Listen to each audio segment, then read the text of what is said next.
ሰላም ውድ አድማጮቻችን፣ ይሄ ያ ስፖርት ነው። ዛሬ ላይ የተባለ አዲስ ሀሳብ ነው የመጣሁት። ቸልሲ እንግዲህ የውድድር ዓመቱ ይጠናቀቃል። በውድድር ዓመቱ አሁን የተቀሩት 2 ወራት የተቀረውን የተጫዋቾቹን ፐርፎርማንስ የሚነግሩን ቢሆንም እስካሁን ባለው ግን ያለፉትን 8 ወራት ስለ ቡድኑ በሚገባ ማውራት የምንችልበት ጊዜ ደርሷል ማለት የሚቻል ነው የሚሆነው። ስለዚህ ቸልሲ ተጫዋቾችን ታዲያ ዛሬ የቸልሲ ተጫዋቾች ኦዲት እናደርጋለን። ማን ይሰናበት፣ ማን ቸልሲ ውስጥ ይቀጥል የሚለው የኔን እያንዳንዳቸውን ተጫዋቾች በሚመለከት ያለኝን ሀሳብ እግራችኋለሁ። ታዲያ እናንተ የእናንተን አስተያየት ደግሞ ኮሜንት ላይ አስቀምጡልኝ።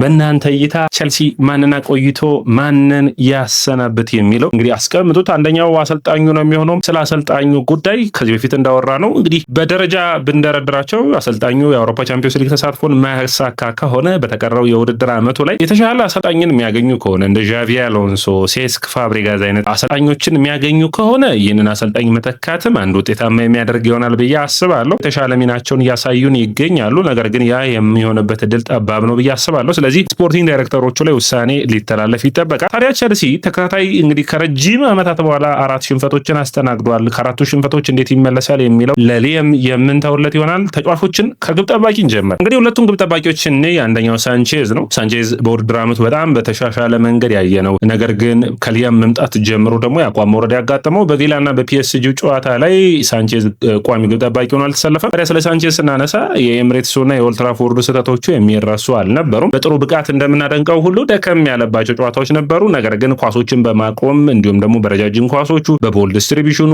በሚገባ ኳሶችን በሹት ስቶፒንግ ኳሊቲው በጣም የሚገርም ግብ ጠባቂ ሆኗል። ታዲያ በኔይታ ቸልሲ ቤት ውስጥ ቢቆይ የተሻለ ግብ ጠባቂ የሚገኝ ከሆነ ከሳንቼዝ ጋር እንግሊዝ ፕሪሚየር ሊግ ልምድ መጠቀም ሁለተኛ ግብ ጠባቂ ሆኖ ስብስብ ውስጥ የሚቀጥልበት ቢኖር የሚል ሀሳብ ነው ያለኝ። ሁለተኛው እንግዲህ ፊሊፕ ዮርገንሰን ነው የሚሆነው። ስለ ዮርገንሰን ብዙ ማውራት ይቻላል። ነገር ግን አንድ ምክንያታዊ የምንሰጠው ባለፉት 2 ዓመታቶች ውስጥ ለቸልሲ ምንም የተለየ ነገርን ማድረግ አልቻለም። አምናም ቪላ ፓርክ ላይ ተሳስቷል። ዘንድሮም በአሁኑ ውድድር ዓመትም ቪላ ፓርክ ላይ ባይሳሳትም ፓሪስ ሰን ጀርመን ላይ ተሳስቷል። ኳሶችን እንደ ግብ ጠባቂ የማቆም አቅሙ ደካማ ነው። ከዛ ውጭ ደግሞ በተለይ የሚረሱ ያልሆኑትን ስህተቶቹ ዋጋ ያስከፈሉ እንደነበሩ ይታወሳል። ስለዚህ ይህ ተጫዋች በሁለቱም በኩል ደካማ ከሆነ ቸልሲ ጥሩ ሁለተኛ ግብ ጠባቂ የለውም። ስለዚህ የተሻሉ ሌሎች ግብ ጠባቂዎችን ማምጣት ስለሚያስፈልግ ፊሊፕ ዮርገንሰን 2 ዓመት ተሰጥቶታል። ስብስቡን የሚለቅበት ትክክለኛው ሰዓት ይመስለኛል። ሌላኛው ዲቫ ካልዌልን ነው የምናነሳው። ስለ ኮልዊል ስናነሳ የዘንድሮ ቸልሲ ያጣው ለኤንዞ ማሬስካ መሰናበት ምክንያት የሆነው የኮልዊል ጉዳት ነው ማለት የሚቻል ነው የሚሆነው። ኮልዊል ባለፈው የውድድር ዓመት የተከላካይ ክፍሉን በተለይ ከፎፋና ጋር የፈጠረው ጥምረት የውድድር ዓመቱ መጨረሻ አካባቢ በአመራር በኩል በድንቅ ብቃት ያሳየበት፣ ከቶሲን ጋር ጥሩ ጥምረትን ያሳዩበት፣ በክለቦች ዓለም ዋንጫ ላይ ጥሩ ፐርፎርማንሱን ያሳየበት፣ በተለይ ቸልሲ ከኋላ ኳስን በሚመሰርቱበት ጊዜና በቀጥተኛ ያጫዋታቸው ሁኔታ ላይ በጣም ጥሩ ፐርፎርማንሱን የሚያሳይ ተጫዋች እንደነበር ይታወቃል። ቸልሲ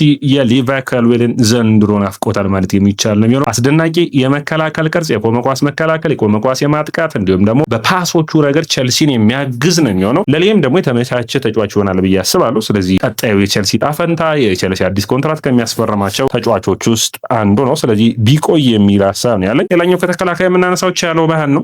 ቻሎባህ በጣም ጥሩ ፐርፎርማንስ ካላቸው ተጫዋቾች አንዱ ቢሆንም ግን ቻሎባህ እንዳለፉት ዓመታቶች ሁሉ የቻሎባህ ትልቁ ችግር የወጥነት ጉዳይ ነው። የጨዋታው አንዳንድ ጨዋታዎች ላይ ምን አይነት ተከላካይ ነው ብላችሁ ሳትናገሩ በሚቀጥለው ጨዋታ ላይ ደግሞ የአቋም መውረድ ያጋጥመዋል። ነገር ግን አንድ የምናነሳው ነገር ቸልሲ በዘንድሮ ውድድር ዓመት ብዙ ተጫዋቾችን አፈራርቋል እና ቻሎባህ እንደ ተቀያሪም ከተጫዋቾች ጋር መሀል ተከላካዮቹ ጋር መፎካከር የሚችል ስለሆነ ስብስብ ውስጥ ቢቆይ የሚል ሀሳብ ነው ያለኝ። ነገር ግን ቻሎባህ አንዳንዴ ጠንካራ ነው ስትሉት ደካማ ነው ስትሉት መካከለኛ የሚባል ነው እንጂ ተማምነህ የውድድር ዓመቱን የሚያሳልፍ አይነት ምርጥ ተከላካይ ነው ማለት ግን የሚቻል አይመስለኝም። ሌላኛው ዌስሊ ፎፋና ነው። ፎፋና ጥሩ ብቃት ያለው በተለይ ከሴንቲቴን ከዊሊያም ሳሊባ ጋር ድንቅ ብቃታቸውን ካሳዩ በኋላ ሌስተር ሲቲ መጣ። ሌስተር ሲቲ ምርጥ የውድድር ዓመትን ካሳለፈ በኋላ ወደ ቸልሲ መጣ። በቸልሲ ግን በአንድ የውድድር ዓመት ከ14 ጨዋታዎች በላይ ቋሚ ሆኖ ጀምሮ አያውቅም። ችግሮች እንዳሉ ይታያል። ፎፋና አሁንም ቢሆን ወደ ሌላ ቡድን ሂዶ በተለይ ባለፉት 3 ዓመታቶች ብዙ ጉዳትን ማጋጠሙን ተከትሎ የተጫዋቹ ብቃት ማደግና መድረስ ከነበረበት አቅም አልደረሰም ማለት የሚቻል ነው የሚሆነው። ስለዚህ የዚህ ተጫዋች ፐርፎርማንስ የዚህ ተጫዋች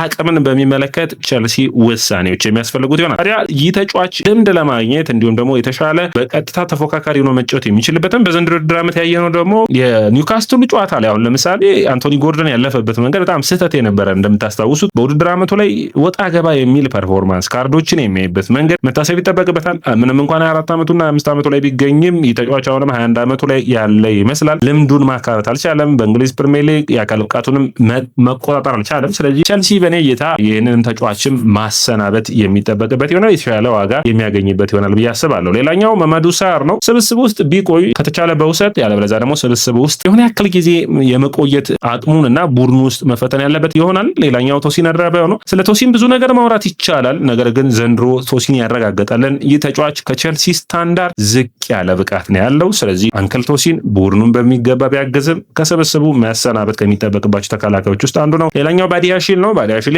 ችግሩ ጉዳት ነው። ከጉዳት ውጭ ደግሞ በወጥነት ቡድኑን እያገለገለ አይደለም። በተለይ ቸልሲ በጉዳት ባላቸው ተጫዋቾች ላይ ምንም አይነት ርህራሄ ማሳየት ያለበት አይመስለኝም። ባዲያሺሌና እንዲሁም ደግሞ ዌስሊ ፎፋና ስብስቡን መልቀቅ ይጠበቅባቸዋል። ከተከላካይ ደግሞ ፊሊፕ ዮርገንሰን ነው ደልማቻችን። ሌላኛው የተከላካይ መስመሩ ላይ ኮኮሬላን ማንሳት ይጠበቃል።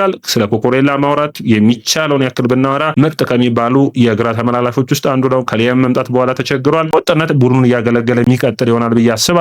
ሀቶ ሌላኛው የሚነሳ ነው። በግራ ተመላላሽነት በጣም ጥሩ ፐርፎርማንስን እያሳየ ይገኛል። የመጀመሪያው ዓመት የእንግሊዝ ፕሪሚየር ሊግ ነው። ጥሩ ፐርፎርማንሱን እንዲቀጥል ማስቻል የሚያስፈልግ ነው የሚሆነው። ጄምስ የዚህ ስብስብ የጀርባ አጥንት ነው። ወሳኝነቱን ማስቀጠል የሚያስፈልግ ይሆናል። የተለየ ነገርም ማውራት የሚያስፈልገን አይመስለኝም። ማሎ ጉስቶን በሚመለከት ግን አሁን ስለ ጉስቶ ማውራት የሚጠበቅብን ጊዜ ይመስለኛል። ጉስቶ በወጥነት የጄምስ ተቀያሪ በመሆን ጥሩ ነው። ኦቨርላፕ በማድረግ 10 ቁጥር ቦታን በመሸፈን የተለያዩ ታክቲካዎችን በመተግበር ነገር ጉስቶ ጥሩ ተጫዋች ቢሆንም የእድገት ደረጃው ግን አሁንም መቆየት አለበት ብዬ ነው የማስበው። መልቀቅ ላይ ግን ቢለቅም ቸልሲ የተሻለ ዋጋ ካቀረበ ጉስቶን በተሻሉ ተጫዋቾች መተካት የሚቻልበትና የተሻለ የሚሆንበት ከተገኘ ጥሩ ነው። ነገር ግን አንድ የውድድር ዓመት ቢታይ የሚል እይታ አለ። አድማቻችን የእናንተን አስተያየት በዚህ በኩል የሚጠብቅ ነው የሚለው። ሌላኛው አቺምፖንግን በሚመለከት ነው። በጣም ምርጥ ክህሎት፣ ምርጥ ፐርፎርማንስ ያለው ተጫዋች ነው። ነገር ግን የጨዋታ ጊዜ ያስፈልገዋል። ስለዚህ በትልቅ ደረጃ በእንግሊዝ ፕሪሚየር ሊግ በውሰት ቢወጣ በጣም ጥሩ ፐርፎርማንሱን አሳይቶ መምጣት የሚችል የተለየ አቅም ያለው ከቸልሲ ተከላካዮች አንዱ ነው ብዬ አስባለሁ። በቁመቱ ጋር ያለው ፍጥነት ቦል ኬሪንጉ ሌላኛውን ሊቨርፑልን በአቺምፖንግ ውስጥ ያለውና አቺምፖንግና ሊቨርፑል የቼልሲ ተከላካይ መሰረቶቹ ነው። ለቀጣይ ዓመታቶች ልናይበት የምንችለው እድል ይኖራል። የአማካይ መስመሩን በምናይበት ጊዜ ካይሴዶ እናነሳለን። በፕሪሚየር ሊጉ ብዙ ኳሶችን ያቋረጠ ተጫዋች ነው። አምና ምንም እንኳን የውድድር ዓመቱ ምርጡ የቼልሲ ተጫዋች ቢሆን ይህ ተጫዋች ከሳጥን ሳጥን ጥሩ ጎሎችን በማስቆጠር ዘንድሮ አሻሽሏል። የተሻለ ፐርፎርማንሱ እያሳየ ይገኛል። ነገር ግን የሚያግዘው ሰው ይፈልጋል እና ትክክለኛ 6 ቁጥር የሚገኝ ከሆነ ወደ 8 ቁጥር ሚናው አምና ከላቪያ ጋር የፈጠሩት ጥምረትን አይተናል። እንደዚህ አይነት ሚናዎችን ልናይበት የምንችለው አጋጣሚ ይኖራል። ስለዚህ ካይሴዶ ጥሩ አጣማሪን ከዝውውር መስኮት የሚፈልግ ይሆናል። ታዲያ ላቪያን ማየትን የሚቻለው ላቪያ በውድድር ዓመቱ ጥሩ ፐርፎርማንስ ጥሩ እድል ተሰጥቶታል። ጉዳት ተቸግሯል። 3ኛ ዓመቱ ነው።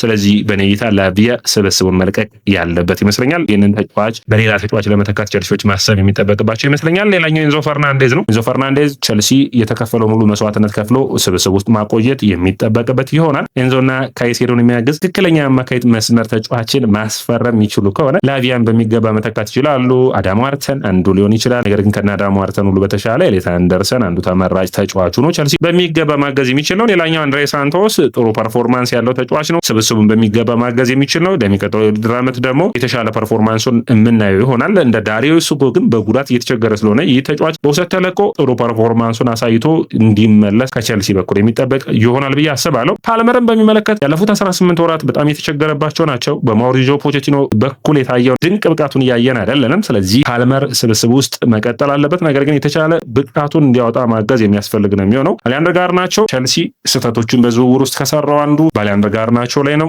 የውድድር ዓመት በቂ ነው የሚሆነው ይህንን ተጫዋች ስብስብ ውስጥ ማስለቀቅ የሚቻልበት አጋጣሚ ካለ አሊያንድር ጋርናቾ ላይ ውሳኔ ወስኖ በጋርናቾ ቦታ ትክክለኛ ተጫዋች እንዲተካው ማድረግ ከቸልሲ የሚጠበቅ ይሆናል ብዬ አስባለሁ። ጀርሚ ባይኖ ጊተንስ ሌላኛው ተጫዋች ነው የሚሆነው። የእንግሊዝ ፕሪሚየር ሊግ የመጀመሪያው ውድድር ዓመት ነው። ስለዚህ አንድ የውድድር ዓመት ቢሰጠው ጥሩ ነው። እንደ ጠንካራም እንደ ደካማ ጎንም የሚነሳ ብቃት ቢኖረውም ጊተንስ ሌላ የተሻለ ተጫዋች እንግዲህ ጆቫኒ ኩንዳ አንዱ ሊመጣ የሚችል ተጫዋች ነው የሚሆነው። ስለዚህ ጆቫኒ ኩንዳ እና ጊተንስ በግራ በኩል ልናያቸው የምንችለው እድል ይኖራል። ስቴፋን ዊሊያንም ያንን ቦታ መሸፈን የሚችል ነው። ነገር ግን የተሻለ የመስመር ተጫዋች ቸልሲ በዝውውር መስኮቱ ላይ ማስፈረም ስለሚጠበቅበት አሊያንደር ጋርናቾን ከለቀቀ በጋርናቾ ቦታ የሚሆን ተጫዋችን ማምጣት ይጠበቃል። ነገር ግን ከፔድሮ ኔቶና ከጊተንስ ደግሞ አንዱን መልቀቅ ሊጠበቅበት ይችላል። ምክንያቱም ጆቫኒ ኩንዳ ሲመጣ አንድ ቦታ ስፔስ ወይም አንድ ተጫዋችን ቦታ የሚይዝ ይሆናል። ስለዚህ ሌላ ቦታ የሚፈልጉበት ይሆናል። ስለዚህ ከጊተንስ እና ከፔድሮ ኔቶ አንዱ ክለቡን ሊለቅ የሚችልበት እድልም ሊኖር ይችላል። ነገር ግን እንደ ቸልሲ ውጤታማ ለማድረግ ባንዴ በፍጥነት ከተባለ ጋርናቾም ጊተንስም በቸልሲ ደረጃ አይደሉም። ጊተንስ ሲመጣ አንደኛው ችግሩ በብሬክ ሲዝን ያደለገበት ወይም በምርጥ ብቃቱ